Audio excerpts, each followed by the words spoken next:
الرحمن الرحيم إذا أسلم قوم في دار الحرب ولهم مال وأرزون فهي لهم. أو بيگا مویل ہو کہ نہیں باب دے پہ بیان دے خبری اذا اسلم قوم فی دار الحرب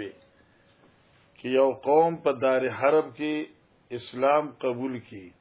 بغیر د قتال او بغیر د جنگ نه ولهم مال و ارزون او دغه مسلمانانو مالونم وی چغیت نو موږ تعبیر کو په مال منقوله سره و ارزون او زمکی چغیت موږ به تعبیر کو په مال غیر منقوله سره فهي لهم دا مالونه د دغه مسلمانانو دی. ګوره د احناف مسلک دا دی چې کله په دار حرب کې کفار اسلام قبول کی جنگ نمخ کی او دوی په دار حرب کې پاتې کی بیا په دې دار حرب باندې د مسلمانانو افواج لارشي حملو کی اوس هغه کله دی فتح کا نو آیا چې کله فتح شو تو پس فتح کېدو د کلی نه دا کلی خو د مسلمانانو شي د امیر شي دا چې کوم مسلمانان مخکې دلته ایمان راوړی دی دغې د ځمکو د مالون بسکی. امام بخاری رحم الله اور شوافی رحم الله امام مالک سے رحمت الله علیه هغه وی چې فیه لهم مال اموال منقوله دي او که غیر منقوله دي دا د مسلمانانو دي او پاغي باندې د دې مجاهدینو فاتحینو غانمینو حکومت ملکیت نشی راتله لہذا مال منقوله او غیر منقوله دا باغیتا پاتش. امام بخاری رحم الله هم دغه مسلک دی چې کوم د امام مالک دی او تاسو به شکی کتلی چې په دې سره امام بخاری په احناف باندې رد کړي ځکه چې احناف وی چې کوم اموال منقوله دي هغه به دي مسلمانانو څخه پاتې شي نقدیات کوټي وغیرہ او دا پیسې میسي نور ساوري ماوري او هر چې اموال غیر منقوله دي لکه ځمکې کورونه شو هغه د بیت المال دي او د بیت المال امیر چې دی هغه ته پریږدي دی خو خره او کیا په غنیمت کې شاملې دغه مرزي ده. ٹھیک شو دی ابي قال حدثنا محمود حدثنا عبد الرزاق اخبرنا معمر عن الزهري عن علي بن حسين عن عمرو بن عثمان بن عفان عن اسامه بن زيد قال قلت يا رسول الله اين تنزل غدا في حجتي قال وترك لنا عقيل منزلا ثم قال نحن نازلون عادا بخيف بني كنانة المحصب حيث قاسمت قريش على الكفر وذلك أن بني كنانة حالفت قريشا على بني هاشم أن لا يبايعوهم ولا يأووهم قال الزهري والخيط الوادي. ګوره دا حدیث خو منګه مغازیو کې ویلې دی دا ابو طالب چې کوم دی کنه ابو طالب دغی اولاد سلور طالب جعفر عقیل علی رضی الله عنه مجمعین پدې کې جعفر او علی مسلمانانو عقیل او طالب دوی اسلام نو قبول کړي کله چې ابو طالب مړ کېده نو دا دو ځامن دي عقیل او طالب چې کومونو دوی په کفر باندې وو لہذا مال دا ابو طالب دوی ته ملاو شو. عقیل داروسو مسلمان شه دی او پاغي واقع چې کله دا مال دغه ترکه دي ته ملاو شو نو دی وی د لاس ډیر آزادو او دی اغزمکی او کورونه په مکه کې هغه ارس خرڅ کړ کله چې پیغمبر علیه الصلاۃ والسلام التلار عمر ګورو وته چې سبب موږ به درکیږو چرتا فسوزه وګوره چلته به دیر شو زکه چې زمون خو سوزه نشته دی ولی عقیل خو موږ له سپری خنی چې د باباګانو مالو عقیل ختم کړی دی نو دوی په محسب کې لاړل او محسب کوم ځای قاسمت قریش الکفر چې قریش یو بل قسم ور کړو په بقال الکفر باندې مثلا شو او دی قریش ویلو بنو هاشم نه به بایکاټ کوي الله یبایعوهم ولا یؤوهم بیعت به لین دین به ورسره نه کوي او دارنګ اغیله به کورونو ته پرېګدای هم نه ایوانه ده کنه ایوانه زیبم ور نه ور کوي خپل کورونو کې بیٹکونو کې هم ول زین ور کوي نو دا امام زوری چوال خیف الوادی مسجد خیف خلق وی غلط وی کنه دا مسجد خیف دی او دا خیف وادی دا چې مینا سره لګیدلې ده جوخته لګیدلې ده نو امام بخاری دا خبر راوړله چې ګوره چې کوم ازمکه د مسلمانانو قبضه شي چا اسلام قبول کړی وي پس د فتنه غزمکه دیغي وي که چې ازمکه دیغي نه نو مکه خو فتح شو نو بیا ولي چې دا مال دی عقیل دی د سلام شو چلو وفي قال حدثنا اسماعيل حدثني مالك عن زيد بن اسلم عن ابي ان عمر بن الخطاب استعمل مولا له يدعى هنيا على الحمى فقال يا هني اضمم جناحك على المسلمين واتق دعوة المظلوم فإن دعوة المظلوم مستجابة. ګوره حضرت عمر رضی الله تعالی عنہ زمانہ وا دغه دورو او یو ځای چې حضرت عمر سے فتح ک نو پای کې بعض زینو چغې ته ورشو لکه واخه غیا زینا نو حضرت عمر رضی الله تعالی عنہ باغی ورشو باندې استعمل مولا له باغی باندې گورنر ک یو آزاد کړی شوی خپل یدعا هنیا چې دغه نوم د مولانا هنیو علی الحما په شاهی چراغا باندې ورشو باندې مراتب شاهی چراغا دی شاهی چراغا پیره د بادشاہ چې کوم خصوصي ورشو وي په باغی باندې هنی آئے مقرر کا فقال ورتو یا هنیا اے بچیا هنیا ازمم جناک المسلمین راغون کا خپل الله سنت مسلمانانو نا نو مراد دا چې مسلمان پر ظلم نه کوي لاسونه براغون کی چې وګد ورته نه کوي وګد نه کوي یعنی ظلم نه کوي واتقی دعوت المظلوم او ځان بچ کړه خیرو د مظلوم نه فإن دعوت المظلوم مستجابه ذکر دی دعا قبلی دن کی وی وادخل رب السریما ورب الغنیما گورا دی دکی امام حضرت عمر سے اخپل ہونے ته وی چې دا ورشو چې کوم د بادشاہ چراغا د شاهي چراغا د لګو او خانو مالکان او د لګو ګډو بيزو مالکان هغه دی ورشو ته پرېګیدا دغه درازي او په دی ورشو کې دی واخو که خپل دغه بيزي او خان دي سره خو چې چا ساوري او غنم دا ګډي بيزي زیاتې دي لکه عبدالرحمن ابن عوف شو عثمان ابن عفان شو ورنيزي پرې نه کېده دا خیال ورته هغه به دي ورشو ته نه پرې دا زم شاید چراغا دي آی ورته چې دا ولي د عبدالرحمن ابن عوف او عثمان ابن عفان خو مالدار دي نو کې موږ دي ورشو ته نه پرېګدو او دغه ساوري غرق شي مرشي دای باغات شته ذمہداری شته لیکن کې غریبانان دي ورشونه محروم کو ساوري مرشل نو ساورات دیری چې به مال کور راکا مال پیسې راکا پوښ مال باغ کی برخه راکا نو زبر بیت المال مال نه د سرو د سپین نه د چاچا پالنه کوما نو هغه د سرو سپین نه دا واخره آسان دي چې دی خري دا واخه په خپل فصلونه باندې مثلا شو انو ورتوي وادخل او داخل کا یعنی اجازت ورکا رب السریما خوندانو د لګو خانو ته ورب الغنیما خوندانو د لګو بيزو ته دان چلوي اجریان خدله ساته شپګاته بيزي ميزي دي چای راځي دي شای چراغا کې دي سری ٹھیک شو زکا وإياي او خطاتو ما زانو ساتي ونعم ابن عوفن سارود عبدالرحمن ابن عوفنا ونعم ابن عفان او سارود عثمان ابن عفان ولی اغپری نگیری فإنهما انتالک کہ د عبدالرحمن و د عثمان رضی اللہ عنہ ساوری حلاک شی تالک معاشیتهما کی حلاک شی دوی ساوری یرجعان الى زر و نخل دوی بلار شیخ پل فصلونو کجورو تا وإن رب سریما و رب الغنیما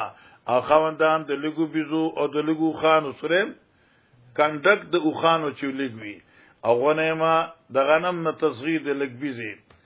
ان تالک ماشیتو ما کې هلاک شدوی ساوري یاتینی ببیته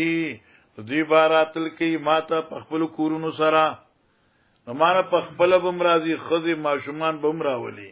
یا مان بل یاتی ببنیه راتل بکی ماته پخپل اولاد ويقولون دوی بوي دا خلق براتوي یا امیر المؤمنین یا امیر المؤمنین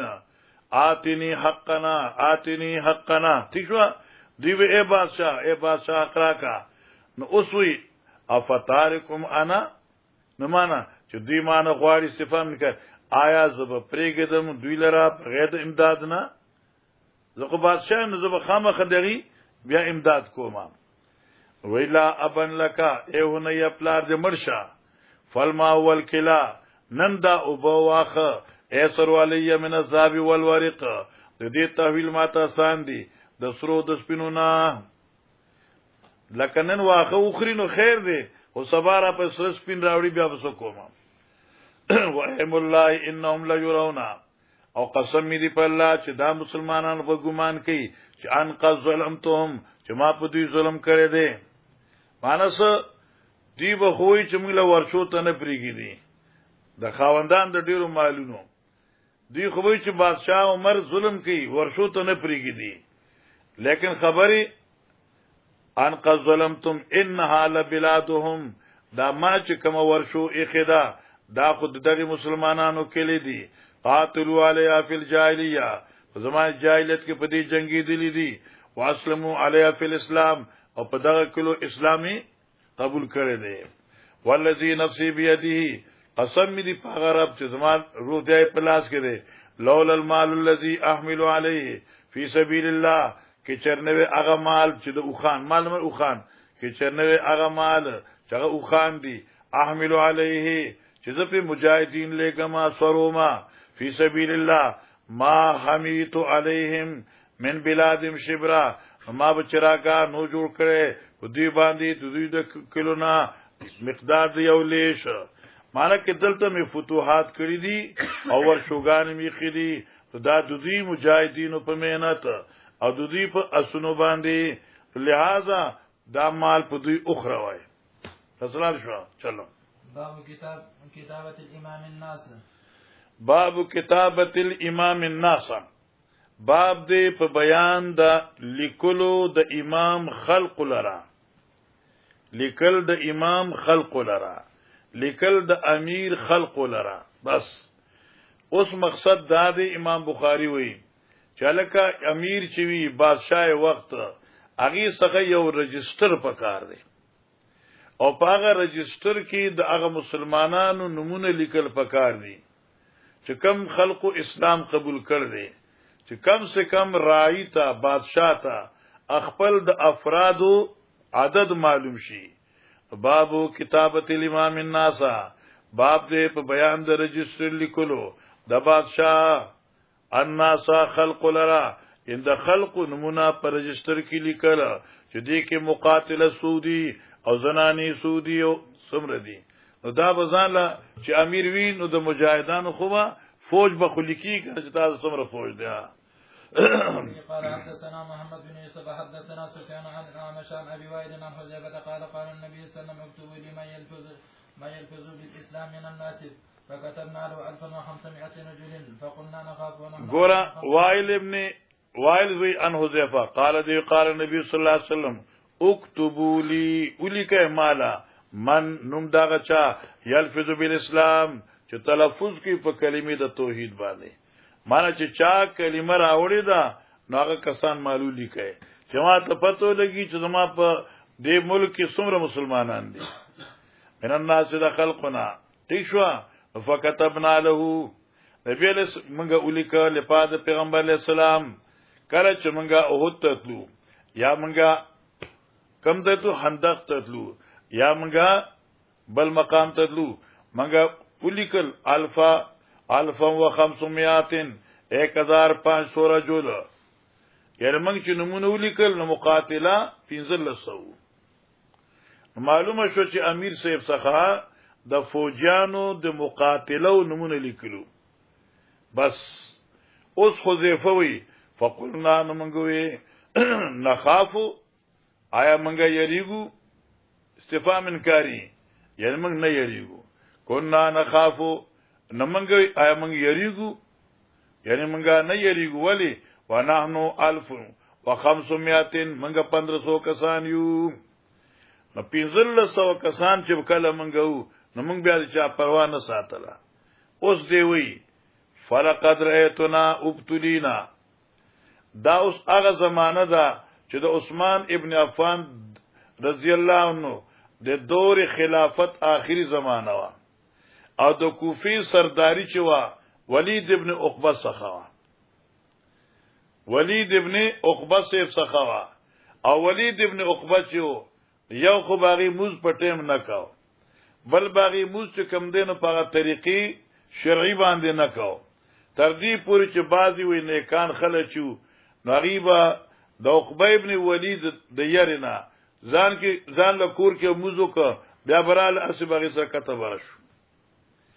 مقصد د حذیفه سیف داله نبی علیہ السلام په زمانه کې موږ 15 سوو لکه موږ د چانړو یریدونه اوس دنیا یو به حد یو لیکن بیا یریګو اوس د خپل نه یریګو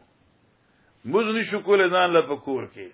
او کې ای سره موږ کو مرا او سره نو موږ د شر مطابق نه کوي نو ځکه وی ګوره فلقد رایتنا تاقی سره اولی زمګه خپل ځان او بتولینا په موږ ابتلاګان رااله حتا ان الرجل لا يصلي وحده او خائف یو سره په کور کې مسکی ځان لا او یریږي 1500 کسان موږ باندې اوس دنیا ډکه شو په کور کې یریږو مطلب څه شو فتنه زیاته شو چې مسلمان د مسلمان نه یریږي وفي قال حدثنا عبدان حدث عن ابي حمزه عن الاعمش فوجدناهم 500 وقال ابو معاويه ما بين 600 الى 700 وفي قال حدثنا ابن حدث سفيان عن ابن جريج عن عمرو بن دينار عن ابي معبد عن ابن عباس قال جاء رجل قال حدثنا عبدان عن ابي حمزه عن الاعمش فوجدناهم 500 منګه فوجیان 1500 ولیدل ابو معاویه ما بین 600 الى 700 یعنی 690 تر 200 پورې دا دې مشکل دی ګوره د اعمش درې شاګردان دي یو شاگرد سفیان دی بل شاگرد ابي حمزه دی او بل شاگرد ابو معاویه دی دا ټول د چا دي سليمان الاعمش شاگردان دي اعمش شاگرد سفیان وی تعداد د مسلمانانو 1500 د اعمش شاگرد ابي حمزه وی 1500 او د اعمش شاگرد ابو معاویه وی چاغه خو شپږ سو یا وسو ابو معاویه روایت تا امام مسلم تقویت ور کړ دے امام بخاری د سفیان روایت ته تقویت ور کړ دے هغه وی چې د اعمش په شاګردانو کې ټول نه زیات احفظ سفیان دی ځکه هغه مخکې حدیث مخکې راوړو چې کوم کې عدد د مسلمان 1500 دی بیا 500 راوړو بیا 600 راوړو یا 700 راوړو ستاسو محشی په دې کې تطبیق کړی دی چې کل عدد د مسلمان نارینا او زنانا ماشومان دا چې جمع کی نو دا 1500 یا 1400 ٹھیک شو بیا چې فقط رجال حساب کی نو هغه 600 یا 700 او په دې کې مجاهد مقاتل صرف 500 تو تطبیق را پټولو کې مجموعه 1500 اور رجال 600 یا 700 مقاتله پکې بخلاص شو وبه قال حدثنا ابن من حدثنا سفيان عن ابن جريج عن عمرو بن دينار عن ابي معبد عن ابن عباس قال جاء رجل من النبي صلى الله عليه وسلم فقال يا رسول الله اني كنت في عزبة كذا وكذا وامرأتي حاجة قال ارجع فحج مع امرأتك جی قد مر مرارا باب ان الله يؤيد الدين بالرجل الفاجر ان الله يؤيد الدين بالرجل الفاجر کله الله تایید د دین کوي پر رجل فاجر سره مسلمان نی منافقی یا کافری واغین الله د دین ډیر لوی کار واخلي نو دا حدیث سره روان دي د منګه مغازی کوم یو دلتم اوه چې هغه سړی د مسلمانانو طرف نه زبردست حمایت کو او کافر به وجل او د مشرک نه به شازه پرې خود نه به فازه پرې خود او چې نبی علیہ السلام ته تعریف وکړ هغه دغه فنار دی صحابه حیران شو آیو مرګری زبردست حقیقت خیوا آخر کې زخمونو کنټرول ونک قابو نشو نزان مړکا جی وفي قال حدثنا ابو اليمان اخبرنا شيبان عن الزهري حدثنا من حدثنا عبد الرزاق اخبرنا مامن عن الزهري عن سعيد بن المسيب عن ابي هريره رضي الله تعالى عنه قال شهدنا مع رسول الله صلى الله عليه وسلم فقال للرجل ممن يدعي الاسلام هذا من اهل النار فلما حضر القتال قاتل الرجل قتالا شديدا فاصابته جراحه فقيل يا رسول الله الذي قلت له انه من اهل النار فانه قد قاتل اليوم قتالا شديدا وقد مات فقال النبي صلى الله عليه وسلم الى النار قال فكاد بعض الناس ان يرتاب فبينما هم على ذلك اذا قيل انه لم يمت ولكن اذ قيل انه لم يمت ولكن به جراحا شديدا فلما كان من الليل لم يصبر على الجراح فقتل نفسه فأخبر النبي صلى الله عليه وسلم بذلك فأخبر النبي صلى الله عليه وسلم بذلك فقال الله أكبر جي أشهد أني عبد الله ورسوله ثم أمر بلال فنادى في الناس إنه لا يدخل الجنة إلا نفس مسلمة وأن الله لا يؤيد هذا الدين بالرجل الفاجر باب من تأمر في الحرب من غير إمرة إذا خاف العدو گورا دی باب کی لویا مسئلہ صدا نبی علیہ الصلوۃ والسلام چې پړق کی نبی علیہ الصلوۃ والسلام چې سوکړه غزوه یرموک ته صحابه لګل اسامه سے جعفر سے عبداللہ ابن رواحه سے خالد سے نو دې دریو کسانو په باره کې ویلو اسامه ته امیره کته شهید شوی نو جعفر وای او کې هغه شهید شون عبدالله وای ابن رواحه دوی چلار jihad کو دا درې وار شهیدان شو خالد ابن ولید پاتش پیغمبر علی السلام طرف نه دی امیر کړی شوی نو ٹھیک شو البته الته چې مجاهدین نغی دی خپل امیر کا او بیا ول الله فتح ورکړه آیت اشاره ده فرمای من تامر فی الحرب هرغه سره چې امیر وګرځي په جهاد کې تامر ده کنه ځان په خپل امیر کې نو مراد ځان امیر کول مراد شو عالم اسلامیه په قبضه کې من غیر امرتن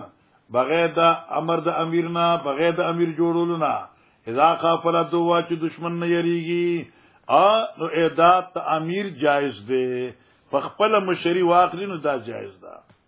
جی وفي قال حدثنا يعقوب بن ابراهيم حدثنا ابن ولي عن محمد بن هلال عن انس بن مالك قال خطب رسول الله صلى الله عليه وسلم فقال اخذ الرايه زيد فاصيب ثم اخذ جعفر فاصيب ثم اخذ عبد الله بن رواحه فاصيب ثم اخذ خالد بن وليد من غير امرة ففتح عليه وما يسرني او قال ما يسر ګوره دا خبره موږ مخکې کړې واخه من غیر امرتن عام دا ذکر کیږي خو محدثین من غیر امرتن من جهه النبي صلی الله علیه وسلم و صار امیرا من جهه مجاهدین ای صحابه ای ورته امارت ورکړو جی وما يسرني او قال ما يسرهم انهم عندنا قال یعنی زدا په دې نه خوشاله چې موسی خوي شهادت نصیب څخه کارو شو یا ماندا چې اوس اغي چې کله شهیدان شو او هغه درجات یولیدل نو زمون څنګه راتل اغیل نه خوږي جی وان عینه تدریفان باب العون بالمدد عینه د حضرت چونو خونه ډکې باب العون بالمدد باب العون بالمدد وردا عون چې کوم دینو دام امداد ته وای او مدد کومک ته وای کومک خو پیژنې شی یو دی شاہی طرفنا مرکزی اسلامی طرفنا د مجاہد امداد العون یعنی امداد کول د مجاہدینو مرکزی اسلامنا بالمدد پډل ورکول سره بس ٹھیک شو نو معنی دا شو چې مرکز با کشرانو لا مدد ورکي چې کوم ځکه ضرورت راشي نو مدد ورکي ښه اوس په دې باندې هغه واقع ذکر دا چې هغه اصحاب د بیر مهونه چو اجتات مې کمی باندې غدل درته سره روان دي ما ترمذی کې وکړه ما دلته کتل تا خیال ورته انو اصحاب د بیر مونا الته خلق اسلام داسې خاص نو قبول کړي خو نفاقا قبول کړو او نبی علیہ السلام څخه رااله ورته وی چې دا چل دي زم په علاقه کې خلق اسلام قبول کړي دي خو لیک دي نو تا خپل مرګري موږ سره ولېګا چالت باغیل اسلامی دعوت ورکی او موږ حمایت وکړو نو کله چې اصحاب صفه 70 دوی ولېګل نو الته کې دي ظالمانو شهیدان کړه او بیا پیغمبر علی السلام باغی بار خیر وکړي نو العون بالمدد سمانا هغه بیر مونو والو عون وخت مرکز اسلام نه پیغمبر مدد وکړه ولې ګلو د فوجیانو سره جی وبه قال حدثنا محمد بن بشار حدثنا ابن ابي عدي وسائل بن يوسف عن سعيد قتل عن انس ان رسول الله صلى الله عليه وسلم نزقوا وصيه بن حين فظنوا انهم قد اسلموا واستمدوا على قوم فامدهم النبي صلى الله عليه وسلم ب70 من الانصار قال انس كنا نسميم القراء يخطبون بالنهار ويصلون كنا نسميم القراء يخطبون بالنهار ويصلون بالليل پوښکنه د رزبا زنګل دا لرګی راوړل خرصول به او چې شپه به شونه بیا به الله تعالی انطلقوا بهم حتى بلغوا بئر معونه غدروا بهم نالت ورته غدرک وقتلوا مړکړه فقنت شار يد على ريلا وزكوان وبني لهيان قال قتاده يحدثنا انس انهم قرأوا بهم قرانا دوی ورته دا قران دوستو هغه وخت دا قران جزء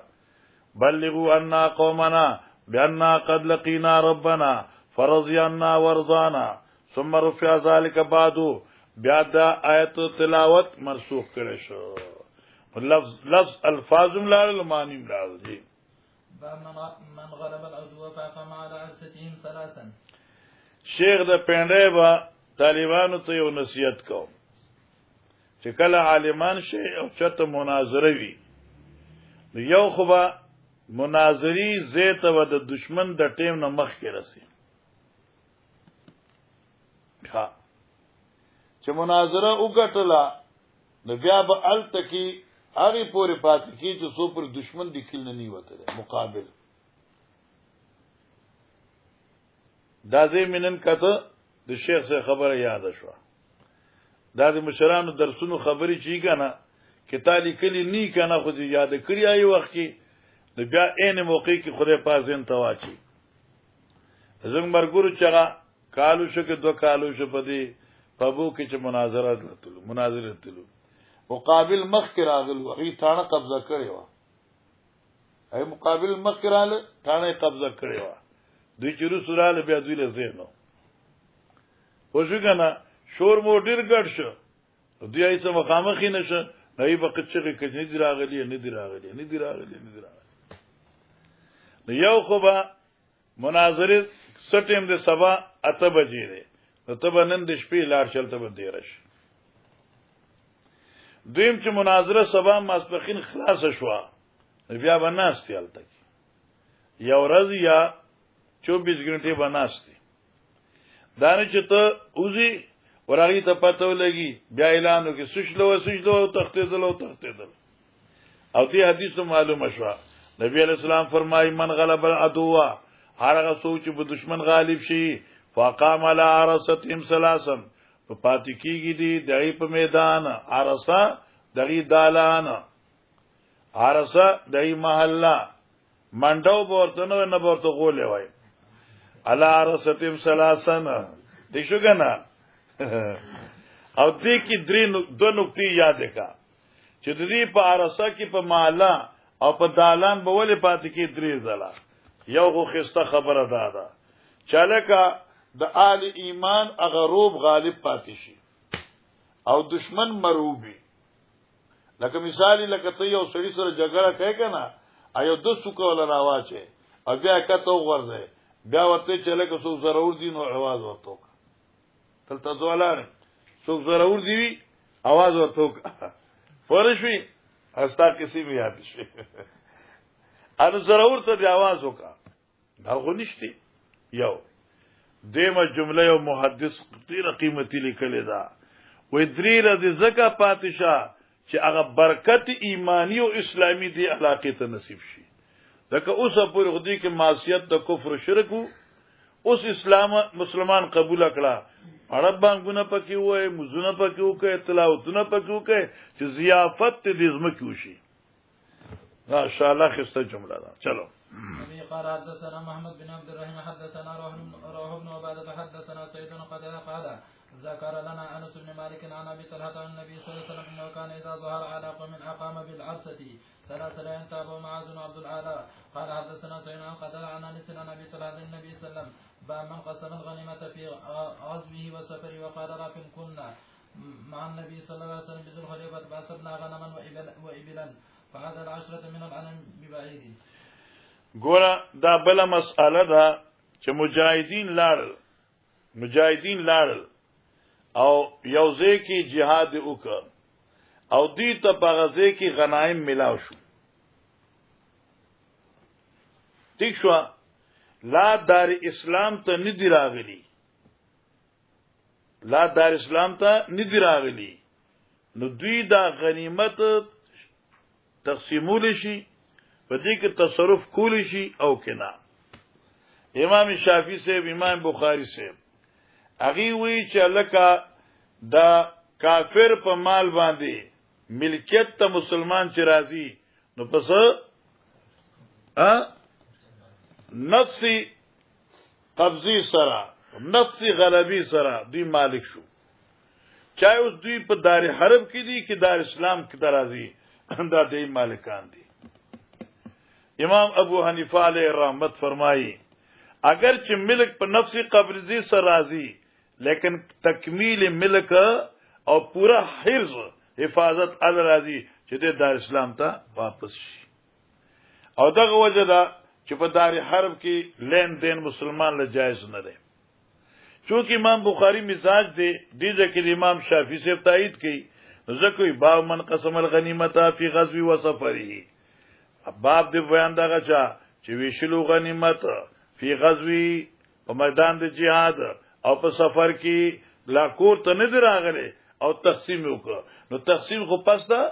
ملک نه کنا نو معلومه شو چې نفس قبضی سره ملک راغی مګر قبضی سره ملک راځي خو تحریز په دار اسلام سره راځي ورې حفاظت سپته چې غرامیان سو کومک راځان راو غواړي او تانش هغه ستې غنیمت د نبی واخلي نو دې لپاره موږ چې اولاد دادي چې ته نه تقسیمه دی اوس خبرې کوي موږ جواب ورکو وقار رافی كنا مع النبي صلی الله علیه وسلم بذل حلیفه فاصبنا غنما من تبذل حلیفه غنم ملا شو ګډي بيدي وای بلن نفعادل 10 من الغنم بیر حضرت صلی الله علیه وسلم تقسیم کو لس ګډي بيوش ابي قال حدثنا عبد بن خالد حدثنا ما معهم قتادة ان انس اخبر قال يتمنى النبي صلى الله عليه وسلم من الجعرانة حيث قسم على حنين. نبی علیہ السلام چې عمره وکړه فتح مکه نه پس ته حنین ته لاړ الته چې عمره وکړه نبی علیہ السلام نو وی ایتمرا من الجعرانة حيث قسم غنائم حنین الته پیغمبر د حنین غنیمت ویشلو نو څنګه کنه امام شافعی سے امام بخاری نبی علیہ الصلوۃ والسلام لا کور ته نور رسیدلې خپل دار اسلام ته نور رسیدلې او غنیمتونه تقسیم کړل معلومه شو چې په سفر کې او پس مخ کې د رسیدو نه دار اسلام ته تقسیم کول شي منګوي نشي کوله او کته چې حضرت کړی نو منګوي دا حضرت زکه کړی چې مکه چې فتح شو دار اسلام شو کنه مکه فتح شو دار اسلام شو او چې حنین ته لاړ پیغمبر اسلام حوازنو سره جنگ وکړ نو التنه چراغي جهرانی ته رسیده دا جهرانه بالکل حدود حرم سره نږدې ده نو ګویا کې حرم مکی ته رسیده او دا اول ځای د سری د دار اسلام دی دا تقسیم په دار اسلام کې شوی دی بار نه ده شوی مثلا جی باب اذا غنم المشركون مال المسلم ثم وجد المسلم قال ابن نبي حدثنا عبيد الله عن نافع عن عمر قال ذهب فرس له فاخذ العدو ګوره دا یو مسئله ته وکیدا اذا غنم المشركون مال المسلم ثم وجده المسلم د یو مسلمان دی لکه مچمالی سرکار دی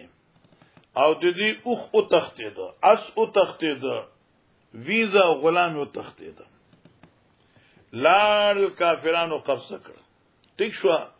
اوس مسلمانانو جنگ وکړ jihad وکړ په دې jihad کې مسلمان غانم شو او د مشرکین نه مالونه قبضه کړ اوس دې ته د دې اس یا اوخ یا غلام ملاو شو نو آیا دا غلام داخلي غنیمت دی او کنه دا په سر دی دا یو مسئله ده امام شافعی علیه رحمت فرمایي چې دا د دې مال په غنیمت کې د سر نه راغلی نه دی نو کې قبل تقسیم الغنائم دی په لاس برشه او کې بعد تقسیم الغنائم لاس په برشه دا دی دغه د مسلمان مال دی د په غنایمو کې نه دی داخله امام سی رحم الله فرمایي چې نه تقسیم د غنایمو نه مخکې کې شی ملاو شو نو فو یملکو او کې تقسیم د غنایمو نه رستو د تخپل شی ملاویږي د مالکیږي نه البته کې چا سخوی نو تاوان ورکی زمان ورکی اخستې شي مثلا شو اوس مسئله ته غوښ کېده اذا غنم المشركون مال المسلم چې کله غنیمت کې مشرکان د مسلمان مال ثم وجده المسلم بیا مسلمان دیلا بیا عمومي سبقو او ذکر تری روایتونه قال ابن نمیر حدثنا عبید الله نافع عن ابن عمر رضی الله عنه قال صاحب فرس له لار یو است حضرت عبد الله ابن عمر او دا د غزوه یرموک خبره ده غزوه یرموک خبره ده او دی دا غلام چې دا اس چې نو دا روم ته تلو فاخذ اولاده دشمن واغست فزار عليهم المسلمون فرد عليه نو واپس کړ شو ورته نو سوی کنو ګورا چې مسلمان نه مال لاړ او بیا jihad کې هغه ملک فتح شي د مسلمان مال با هو به مالک ته ور کړی شي منګوي رد فرس ابن عمر سیبتا قبل تقسیم المغانم بس دغه مخایلو بعد تقسیم غنائم نشرت کېده تیشوا نو فرد علی فی زمن رسول الله صلی الله علیه وسلم دیمه خبره وابقا یا ابقا عبد له تقتد له غلام د ابن عمر سے فلا يخبروا می لا رومیانو څخه فزار المسلمون مسلمانان په غالب ضرور شو فرد علیه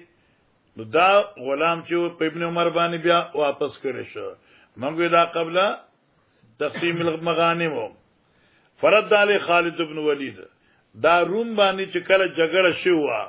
عبد الله ابن عمر هم پکېو او هغه لشکر امیر خالد ابن ولید خالد ابن ولید ته چاوي چې دا غلام د ابن عمر تختیدلو نو خالد ابن ولید ورته واپس کړ بعد نبی صلی الله علیه وسلم قال حدثنا محمد بن بشار حدثنا عن عبيد الله حدثنا ان عبدا لابن عمر ابي قفر يقبرون فظهر عليه خالد بن وليد فرد على عبد الله وان فرسا لابن عمر عارا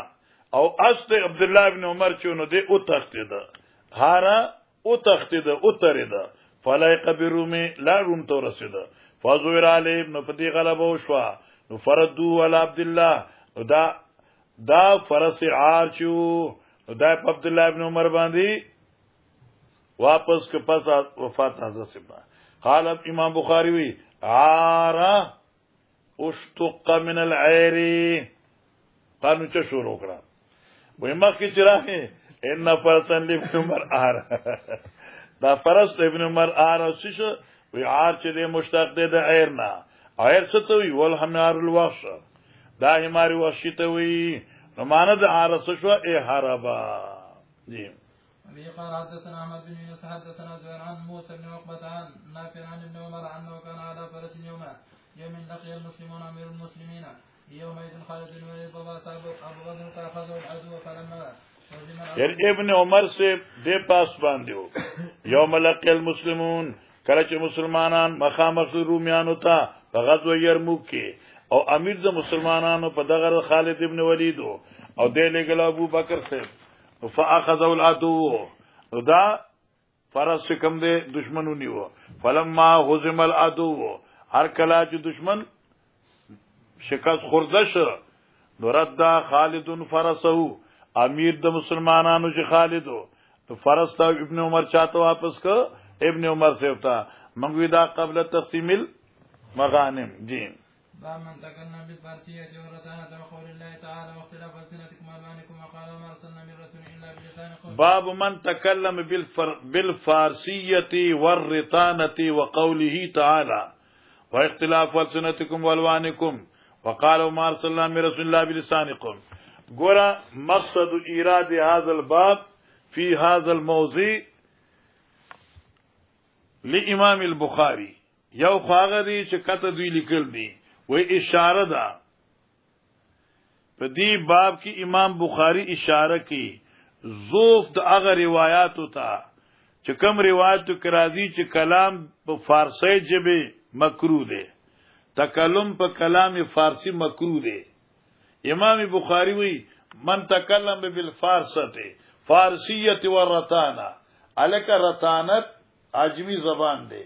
او فارسی په دې باندې خبرې کول جایز دي سو کو چې مکروه دي. دا یو خبره شو چې ستانو په لیکل دي. فتح الباری ډیر ناشنان دا سره یو جمله ذکر کړه او ما ارسلنا من رسولین سره تایید کړي و امام بخاری دا ثابتې چې امام الانبیاء محمد رسول الله چونکه د ټول دنیا د پاره پیغمبرو او په دې دنیا کې عربو فارسو رومیانو وغیرہ وغیرہ نبی علیہ السلام ته د دوی ټولو جبه راتله تیر ناشنا استدلال کوي نبی پاک ته د دوی ټولو جبه راتله او باغی دلیل داده چې وګوره فارس وال راغی او نبی رسول الله چې ولا کوټ ورکوي سنه خسته ده او ماشوم چې کجوره خوړل کا دام په فارسی کې دي ونه شوي د پیغمبر علی السلام فارسی ویل دا نو معلومه چې پیغمبر سیو په الله پاک په هر هغه جبه باندې حضرت ته عبور ور کړو چې کوم دی په امت کې باغی وخت کې موجودو ځکه بیا مبلغ څنګه شو هر چاته حق رسول دی دای په لسان باندې سبحان الله. اوس مسله من تکلم بالفارسیه والرتانه او رتانه ار هغه جبه ته وي چې د فارسی او د عربی نه غیر وي. وقوله تعالی واختلاف السنتکم والوانکم او دا د الله د قدرت نخې دي چې اختلاف د جبه او درنګونو تاسو دي او ما بیل امتیاز هر چا په تندي او په پوزلی کړي دي چې بدلیږي نه پوری چاونه وي د پردې ماشومې د لاس نه چې راځه بچي چې کوړته زو او نه چې ته ماشوم بچي چې کم دیګا نه د چاپلار بل بوډا د لاس نه چې بابا کوړته راځه ماشاءالله ولا یوبا کوشش کړه. وقال تعالی وما ارسلنا الا بلسان قومه. نو اوس دې کې امام بخاری بلسان قوم خو ته تفسیر وای خو بلسان قوم عربو نبی عربی شو دیوی بلسان قومي د پیغمبر قوم سو یو خونو د پیغمبر قوم عربو عجم وو بیا په عجم کې مختلفو نو چې څو د حضرت په زمانہ کې هغه جبه حضرت ویل شو. حدثنا عمرو بن علي حدثنا باسم حدثنا حنظلة بن ابي سفيان أخبرنا سعيد بن مينا قال سمعت جابر بن عبد الله قلت يا رسول الله ذبحنا بهيمة لنا وطحنت عصا من شيء منگ علاقه تاله پر بوهما یس پسکوره بوهمت لنا وطحنت صان اور زما بیبی تاله پر اڑ کړی دی یو اوګه د وربشو فتعالنت راشتاسو تیشو گنا ونفرن او س افراد تاسو راشه او ځان سره دمر افراد راشه چې یو سوا وړي هغه وخوري ایو بوهمه ده بس. فصاح النبي صلى الله عليه وسلم فقال يا آل الخندق ان جابر قد صنع لكم سورا. جابر تاسو پر دعوت کړي دي اے سورن فارسی کې دعوت ته وي. نو قد تكلم النبي صلى الله عليه وسلم بالفارسیه اے سورنا ٹھیک شو استا عشی لکل دی الطعام المطلق وهي لغه فارسيه وهو موضوع ترجمه قالوا الكرماني جی فحی هلا بكم تاسو ته چرامنډه کې راشه جی. قال حدثنا حبان بن موسى بن عبد الله عن خالد بن سعيد عن ابي عن ام خالد بنت خالد بن سعيد قالت اتيت رسول الله صلى الله عليه وسلم مع ابي وعلي قميص اصفر قال رسول الله صلى الله عليه وسلم سن قال عبد الله وهي سن معنا دا خسته مزیدار جی. قال عبد الله وهي بالخبشه حسنه قال فذهبت ذو شوروشما العب بخاتم النبوه ما لبی کولی دا حضرت صاحب خاتم نبوت تا فازبرنی ابي زما پلار دورټلم نبی اسلام دا پریږده دا ثم قال رسول الله صلی الله علیه وسلم ابلی نبی پاک ورته ابلی اے ام خالد زړی کا دا خبری دا کپڑی اخلقی خی زړی کا ثم ابلی واخلقی وای غندا خی زړی کا خی وشلوا ثم ابلی واخلقی. قال عبد الله بن مبارک کوئی فبقیت حتی ذکرت حضرت دعا ابلی واخلقی نویدا فبقیت دا خالد پاتشوا حتی ذکرت تمانا تردی چی دی عمر ضرب المثل وګرځید او زیب زیبا خلق ذکر کول د خالدی عمر دمره دی نو عام عادات و خلاف وو لکه چې ته سلو تورسینو خلق سلو ناوړېدل دي سړو نو معنا دا شپېتا بیا څوک نه یادي ځکه چې سلو ته څوک رسی لیکن چې اکا دو کورسی نو فازو کرت دغی د عمر چرچې په درسونو کې جمعاتونو کې کیږي دوم خالدی طویل عمر چې هغه یو ضربل جی. ابي قال حدثنا محمد بن بشار حدثنا عبد حدثنا شعبة عن محمد بن زياد عن ابي هريرة رضي الله تعالى عنه ان الحسن بن علي اخذ تمرة من تمر السرقة فجعل في فيه فقال النبي صلى الله عليه وسلم كيخ او كيخ چې اظهار د پریدا او دا فارسی لفظ دی جی. اما تعرف ان لا ناكل صدقه وقال اكرمت اما تعرف انا لا ناكل صدقه جی.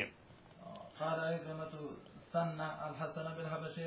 سن قال سن معنا دا خستا په لغت حبشي کې. قال عبد الله لم تعش امراه مثل ما عاشت دا ام خالدی ته چې حضرت دعا کړې وا امام بخاری میں گویا چې لم تعش امراتن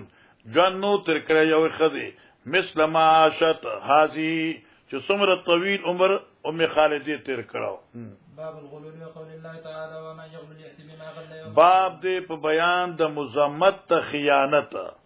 او دا چې خیانت چې دی اکبر الکبائر دی ٹھیک شو دا په لوی ګناہوں کې دی او زیم چې الغلول ذکر کا اشاره امام بخاری کمالات ته نبی ذکر کړي مکه تکلم بالفارسیه ورتانا نو دلته چې خائن کېدل دا نقص دی او نبی کامل دی لہذا خائن نه دی ٹھیک شو. ابي قال حدثنا مسدد حدثنا عن ابي حيان حدثني ابو ذر حدثنا ابو هريره قال قام فينا نبي الله صلى الله عليه وسلم فذكر الغلول فعظم وعظم امره قال لا الفين احد حضرت لا الفين احدكم ګوره پرز د قیامت تاسو کې زداو نه ګورم علا رقب یو سړی چالا رقبتی سشي شاتن لا صغا چې ګډه پټکړي د غنیمت نه او خیانت کړي او په شابه نه ګډه پرتی هغه پی کوي یا لا رقبتی فرسن لو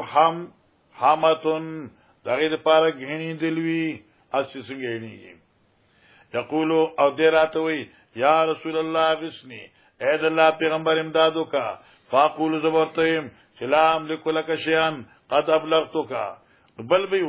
ولا رقبتی بای معنا او دی نوینم یو د تاسو نه چې په سټ باندې وی اوخه لو رغا چایل بڑو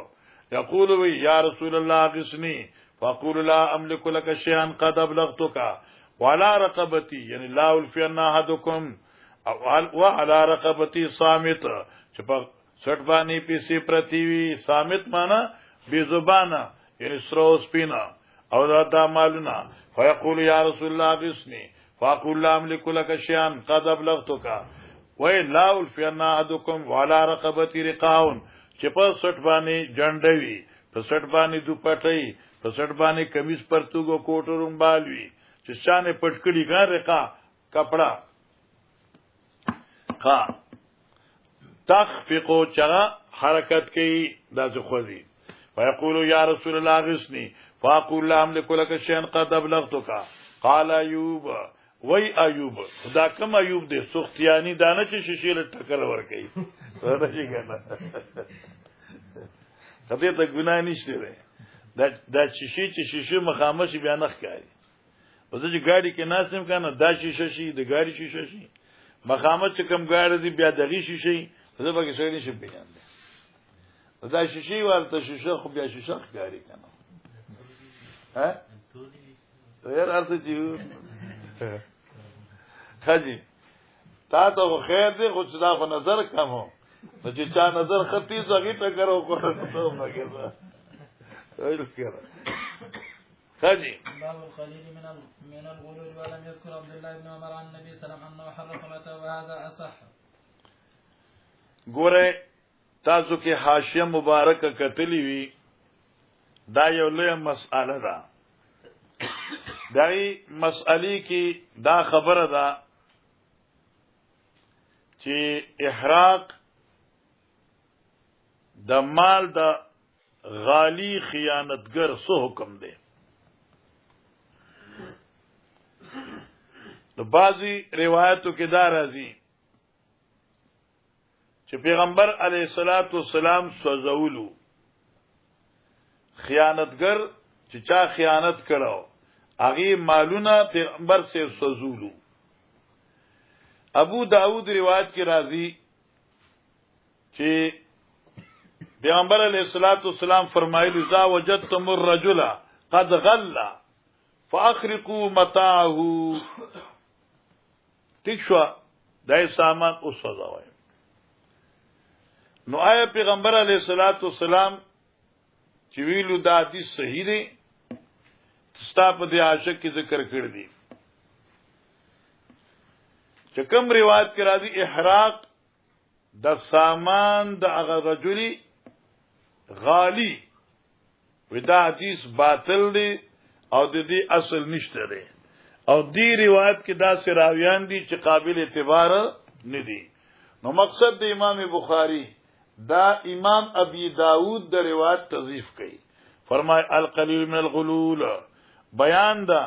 هغه معمولی خیانت هغه لګ مال د خیانت نه یعنی هغه لګ مال د خیانت په حکم د اکثر دی او کنه دی جی. ولم يذكر عبد الله ابن عمر عن النبي صلی الله علیه وسلم عبد الله ابن عمر د پیغمبر سیبنا دانی ذکر کړي چانو حرق متاعه چې پیغمبر سیب دا سامان د غالی سوزول دی دا حضرت نہیں ثابت کته چې ابو داود کی چرازی استا معاشی ذکر کچر هغه حدیث باطل لا اصل له یا اې کې دا سراویان دي چې قابلی اعتماد دي او ذکر دی واذا صح دا عدم تحریق دا خبره جی. وفي قال حدثنا علي بن عبد الله حدثنا سفيان عن عمرو عن سالم بن ابي الجود عن عبد الله بن عمر قال كان على سقل النبي صلى الله عليه وسلم على سقل النبي صلى الله عليه وسلم كان على سقل النبي صلى الله عليه وسلم رجل و په سامان د سفر د نبی علی السلام یو سړی دا تاسو مخې ویل دي اکه جاوه چې کوزول او غشه راو لګي د اقره على سقل النبي صلی الله علیه وسلم په سامان د پیغمبر یو سړی مقررو یقال له کرکراتن یا کرکرا یا کرکرینو یا کرکرینو سم قرقرا فمات دې مرشه فقال له رسول الله صلی الله علیه وسلم فی النار پیغمبر سے فرمایي دې ناری دې الله اکبر. فذهبوا ينظرون الیه چې دوی لانو کته چې دا سو وجدا فوجدوا عیبا یا عباء او وی کته چغی او کوټ متیو قد غلا چغی خیانت کړو. قال ابو عبد الله قال ابن السلام كركرة باب ما يكره من الذبح الى الغنم في المغانم. باب ما يكره من ذبح الابل والغنم في المغانم. ګورا مولانا صاحبہ مسئلې ته وکیدا صحیح ده نه دلته دا بل شی مې کاته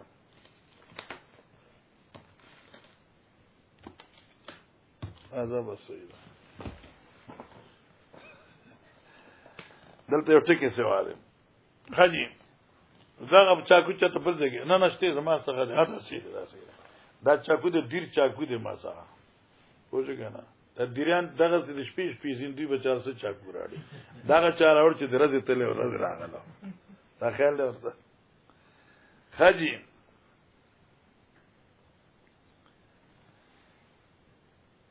دلته کې دا ټکی غلط دی دا سره دی لپاره ساتم دا څه خسته دا صفای کی کنه ما ها دا د څنګه مخ کې ویل دی ښا د غنیمت د تقسیم نه مخ کې تصرف په غنیمت کې جایز نه دی بس پیغمبر اسلام یو جهاد ته تلو واپس راته نو باز مرګری ته مخکرال لا تقسیم المغانم نو شو او خان حلال کړل ځان له خوخه په خپل شروع کړه چې نبی رسول الله راغی نو کټوي په واړولې معنا ما یکرم ذبیل بل بیان د مکروهیت دلالو د وشانو والغنم د ګډو بيزو فی المغانم فغنیمت کی قبل التقسیم جی وفي قال حدثنا اسماعيل حدثنا ابو عن سعيد بن مسروق عن عباده بن رفاعه عن جدي رافع بن هديج قال كنا مع النبي صلى الله عليه وسلم بذو الخليفه فاصاب الناس جوع وعصبنا ابلا وغنما فكان النبي صلى الله عليه وسلم بهرايات الناس فاجلوا فكان النبي صلى الله عليه وسلم في اخريات الناس حضرت رسول روان ځکه امیر رسول راځي کنه جی فاجلون دوی تلوار وک فنصب القدور کټوان کې خودي پنغرو ٹھیک شو او وخت مخه پکې واچولې حضرت چراو رسید فامر بالقدور حکم کو پدې ګونو فاکفئت سشره ورته کړې شو ثم قسم بیا دین پس فاطمه علی تقسیم کا فعدل 10 من الغنم ببعير ٹھیک شو له او لسګړي فند منها بعير یوتنا اترید هوش د دې په خلق وي هوش اترید وفي القوم خيل يسير او په قوم کې اسنو خډیر کم فطلبوا ندي تاریخ خپسلال فآياهم نستړي کړه یعنی اون رسیدل ورته فاوا الى رجل بسامنا نو ټیک شو نو بیا یو کس ورته په غشبان حمله وکړه فابس الله نو الله اوخه تریدله پزې سار کو فایدا کومه کې ویل یاره هاذ البهائم لها اوابد دا بهائم چې دي کدوې کې تریدون کی وی جی فما ند علیکم ارغش ساوري چې پتا سبانی او تریږي او تختی جی فقال جدي انا نرجو نخاف ان نلقي العدو عدا وليس معنا مدن افنظر بالقسم دا د سوق وای زو شو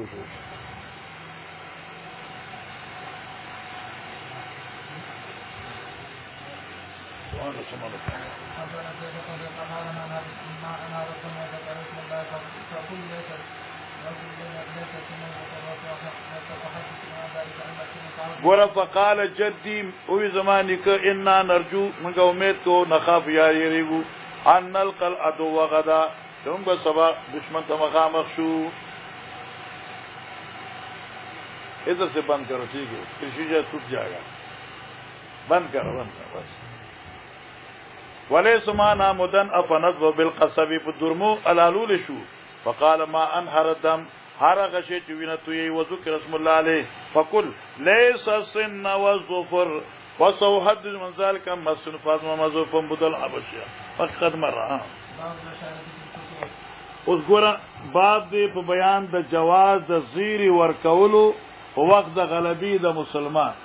لکه ته یو ځای فتح کی او بل درته چې لکه مبارک شه فتح شو دا جایز دی جی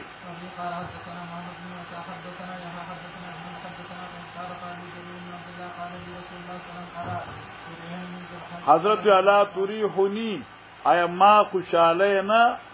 سکون رات مرا کې د ذل خلاصه بوت د درګانا وکانه بیت فیم خصم دا یو کورو په دې ځکه لفاظ قبیله د خصم يسمى الكعبه اليمانيه جی وای آسان دي مخې ویل دي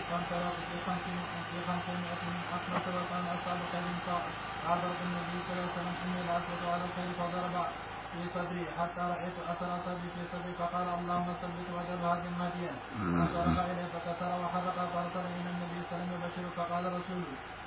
جرير لرسول الله صلى الله عليه وسلم الذي بعثك بالحق ما جئتك حتى فقال رسول جرير لرسول الله يعني قاصد جرير حضرت توجه الذي بعثك بالحق ما جئتك حتى تركتها كأن جمل حتى تركتها چې پریم خود لقب فمن اخ شعر قرآن معنی دغه دلته تقریر کیدو دغه جمعه تقریر کراو فترکتها کل جمل اجربی نو پریم خود پشان د فمن اخ شیخ وبارك على الخيل أحمد ورجلها 5 مرات فقال ورجال یا دغی پیادل او دعا وته په 15 زینو 15 سره کړو فقال مسلم بيت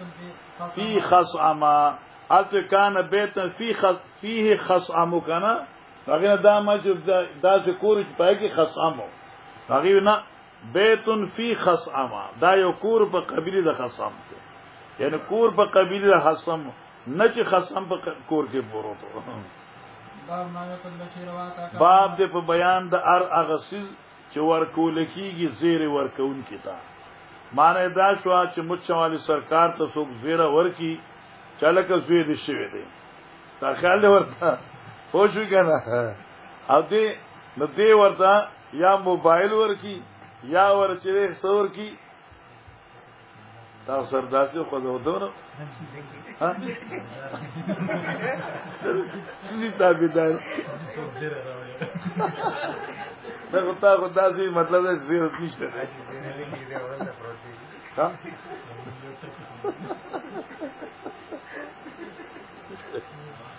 خجي نو آتا کعب بن مالک عقاب بن مالک چې 50 کال پس توبه قبول شوی و نو دی ورکړي صوبین حين بشر بالتوبه پورا سوټي ورک هغه چاته چې چا ور زیره ورکړي و قد مر وفي قال حدثنا آدم بن أبي ياسر حدثنا شيبان عن منصور عن مجاهد عن توسل عن ابن عباس قال قال النبي صلى الله عليه وسلم فقامت لا يجوز بعد القتل ولكن جهاد منية إذا استنفرتم فانفروا به قال حدثنا إبراهيم بن موسى عن أنا يزيد بن جرير عن خالد عن أبي عثمان بن مجاشع بن مسعود قال جاء مجاشع لأخيه مجالد بن مسعود إلى النبي صلى الله عليه وسلم فقال هذا مجالد يبايع قال الهجرة فقال لا يجوز بعد فتح مكة ولكن أبايع على الإسلام قال حدثنا علي بن عبد الله حدثنا سفيان قال عمرو فابن جرير سمعت عطاء يقول ذهبت مع عبيد بن عمير إلى عائشة وهي مجاورة بالصبير زلال ما حضرت عائشہ ابے سخا او هغه مونږ ته نږدې آباد وا په جبل الصبير کې او دا د مینا ته نږدې یو ځای دی خالت غر دی او بیا بل څه ان شاء الله جبل عظیم بالمزدلفه على يسار زائم منها الى منا قربان د تانا شي اذا اضطر الرجل الى النظر في شعور اهل ذمه المؤمنات اذا عصينا الله وتجريدهن دا بر روایت ګورا اذا اضطر الرجل الى النظر في شعور اهل الذمه والمؤمنات اذا عصينا الله وتجريدهن باب دې په بیان دې خبرې چې اسی بل چا وختو ته نه ګوري پردې ځواني وختو ته نه ګوري خو چې کله ضرورت هغه بیا ورته کته شي نو باندې اذا اضطر الرجل الى النظر چې مو سمانا لاچار شي او سره کتو تا په شعور اهل ذمه وختو د خذو د زمیان وتا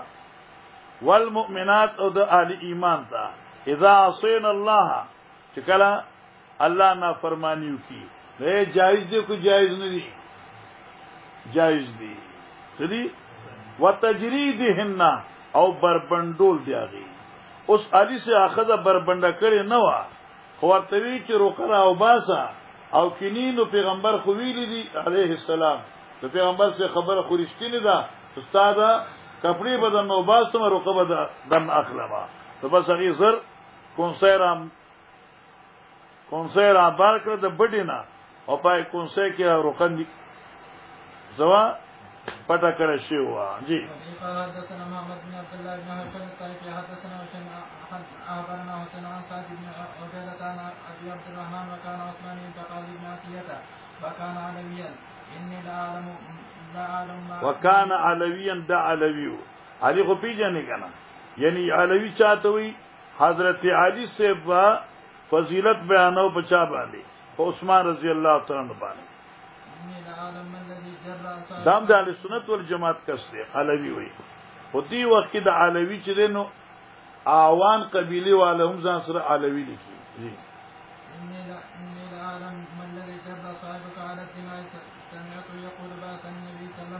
انی لعلم الذی جرأ صاحبک علی الدماء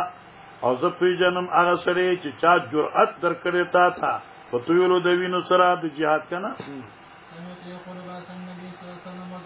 دا او تو روزه کذا و کذا روزه ښه جی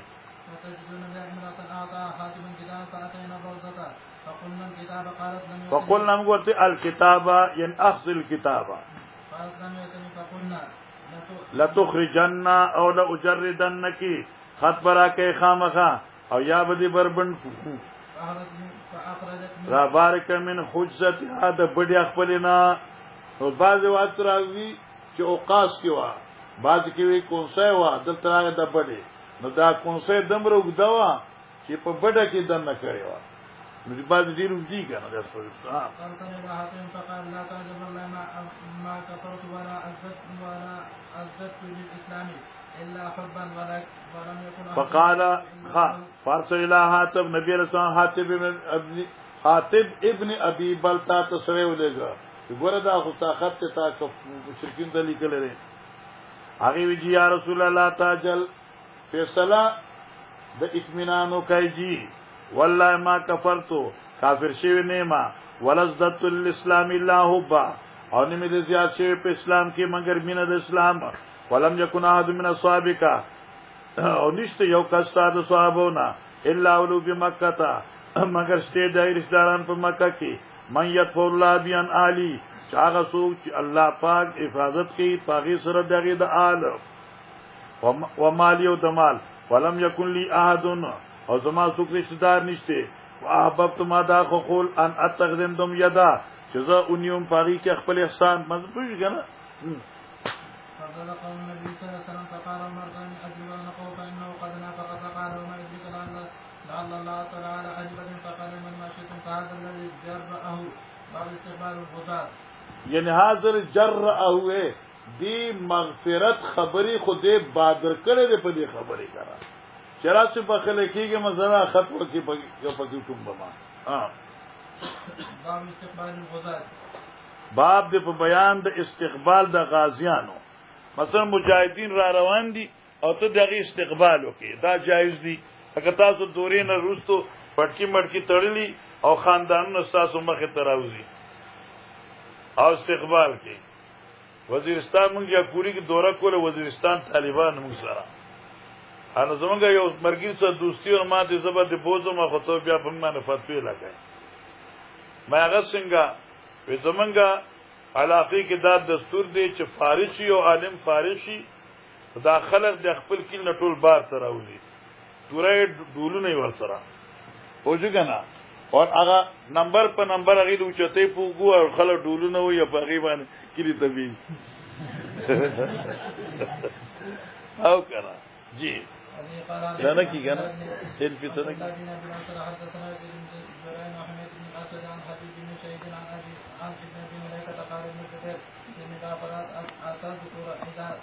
اتذکر اے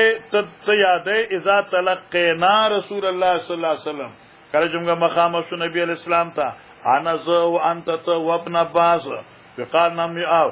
حمل فحملنا وتركك فحملنا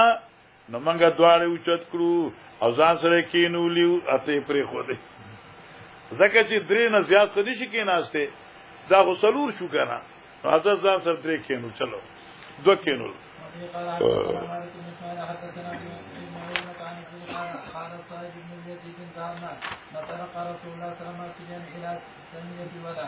ماسب نتلقى اے استقبال بکاو د پیغمبر سے منګه سره د ماشومان اله سنیت الوداع ادا سنیت الوداع ډیره ده حاکی شفا څخه نږدې د چلاړ بیالته وګوره ایزان بدنامه ته بس کوم ها باب دې بیان دي چې یو څه رجوع کوي